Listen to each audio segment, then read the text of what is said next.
New York has been dominated by a one-dimensional approach to its streets. It's all about moving cars faster through a given place.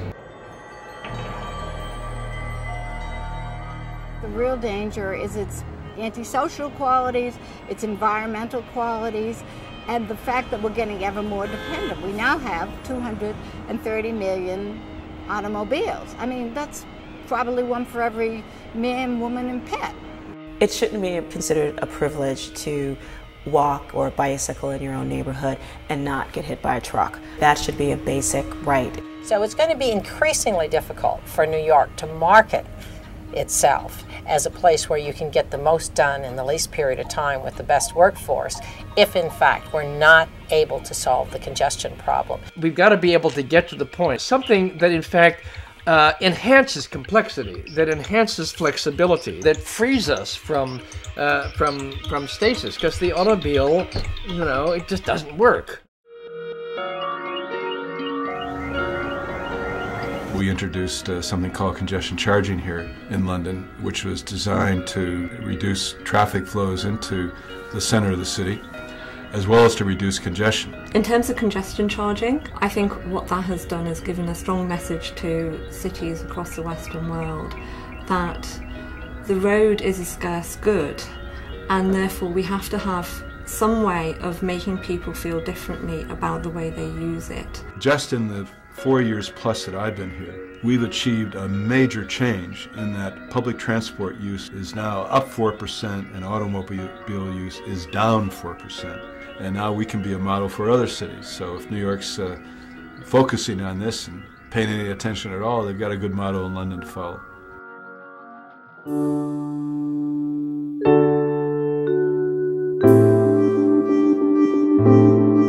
What you're seeing here is something that's being reclaimed. Delanoë is mayor of this limited space, which is something like half a dozen miles across. He is going to at least lay the base for a city in which people have a shot at lives, spending a lot less time in their cars and a lot more time around people. So what Bertrand Delanoë is doing is taking the place out of the cars and giving it to buses, pedestrians, and to bicycles. If Bertrand Delanoë succeeds, it will be a big change, historical change, after 1 century of car domination. The story from Copenhagen is interesting about the bicycle. What happens if we make a good infrastructure for bicycling? What happens over 5, 10 or 15 years? More and more people get the good idea that maybe it's smart to bicycle. Every man in Copenhagen, every woman in Copenhagen uses his bike every day. It's a normal way to transport yourself. That is why we are the city in the Western world which has least traffic in any big million city of all of them. That's because the bicycles are carrying such a great weight in the total traffic picture.